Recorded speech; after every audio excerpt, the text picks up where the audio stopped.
Hi, Maria here. I was gonna talk today a little bit about how to grunge up regular store fabric that you buy to make them look old. But I was inspired by looking at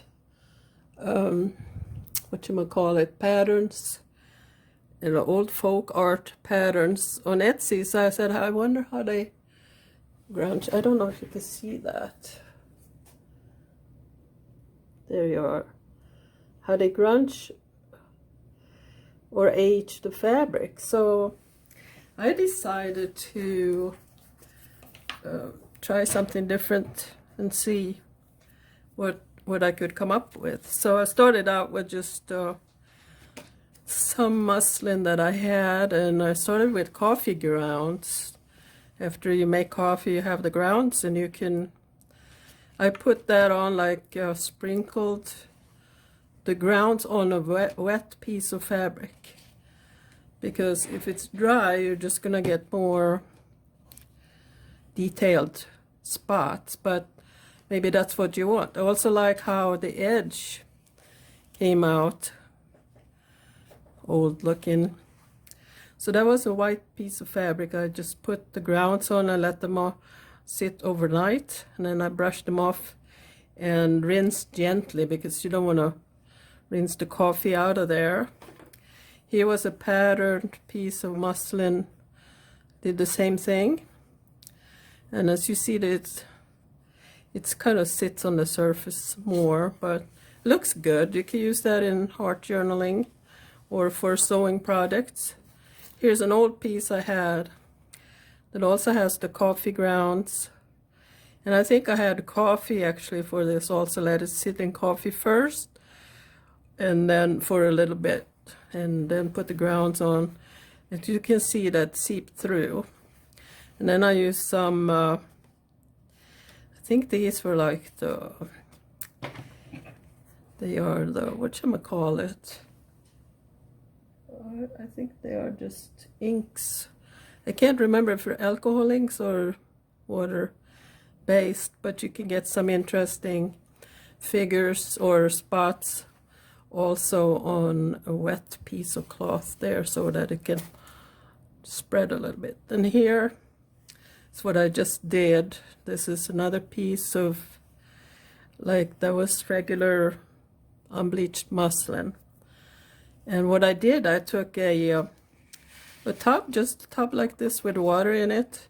I put maybe squeezed some black paint in it, stirred it up as good as I could, but there will always be clumps unless you spend a long time, making sure that it's all dissolved.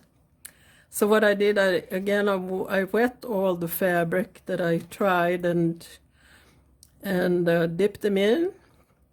This one I just dipped and got a little bit of spots, like on this one that were in the water.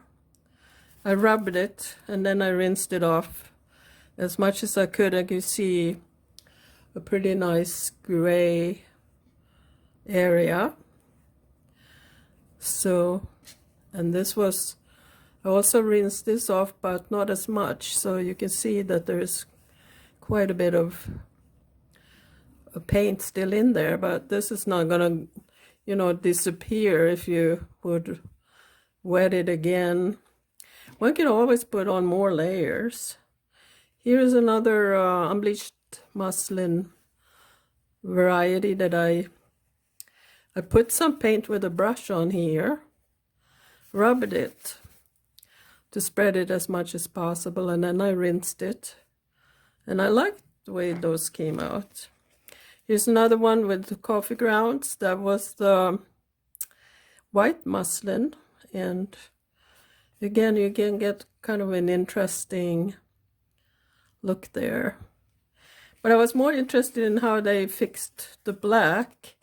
So here you can see I tested some on here with different colors, and actually it probably would be pretty easy, so I'm going to show you, if you just use brown paint, how you can get that grungy look. Now if I did this on a, like say a doll, I would probably stuff it first, and then I would slightly wet it down on the surface. And you can either use a brush or a gift card. I like the gift card because you can get more of a spread to it. So actually, as you can see, let me see that. Yeah, there. So it depends on how much you want to, you know, distress it. So you can also, so this was a dry piece of fabric. You can wet it, and here's with a bit of water, it's more diluted. So you could take, say if you took a brush, I'm gonna see here, I want to get a brush that is somewhat tough, not too soft. I wet that, I wet a piece of the fabric, and then I would just take a tiny bit. I'm using burnt umber, and you can see that's you have a little more control of how you spread it. So it comes up more or less the same, but I think with the brush you have more control, even though it will take longer than the credit card, because the credit card tends to bunch up the fabric. So, you know, you have to work with it a little bit to see how it looks, and then you just let it dry, and you'll have it looks, you know, aged and grungy. So that's all you would have to do to it.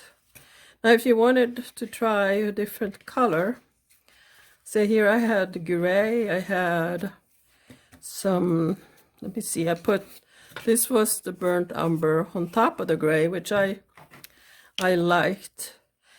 Say it's an animal, and you, depending on what the animal looks like in real life, you might want to try and get the fur to look old but also somewhat realistic.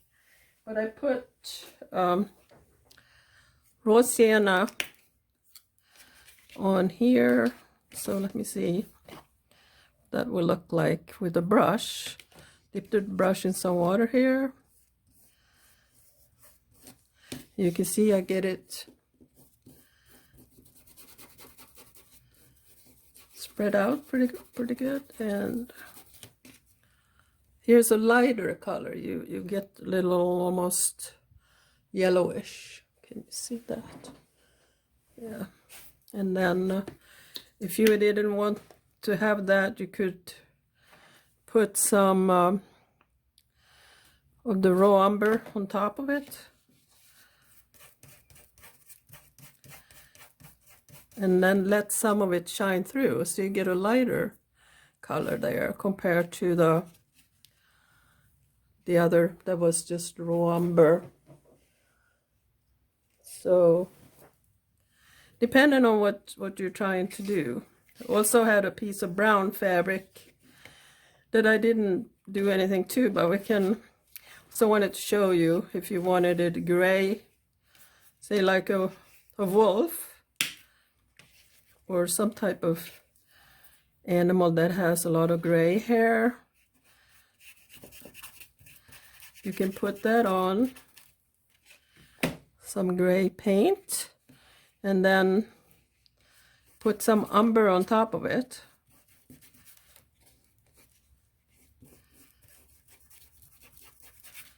And there you have something that is kind of grayish brown. So you need to play with it. I use cotton fabric because it's the easiest to work with, in my opinion. But you could try whatever you want. So here I put on, I think, well, I wonder what the gray would look like on top of the brown here.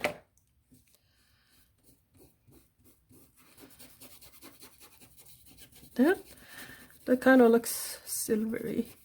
So if you didn't have any black fabric and had brown, you could still use that. And then you could use, I use artist paints, but you could probably use just you know, crafts paints that come in bottles.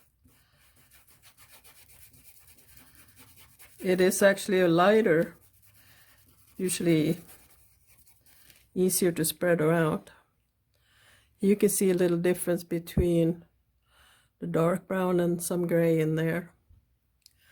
So all it takes is just playing around, put on layers, as many as you want to experiment with, and see what you come up with. And that's all there is to it. So thanks for watching.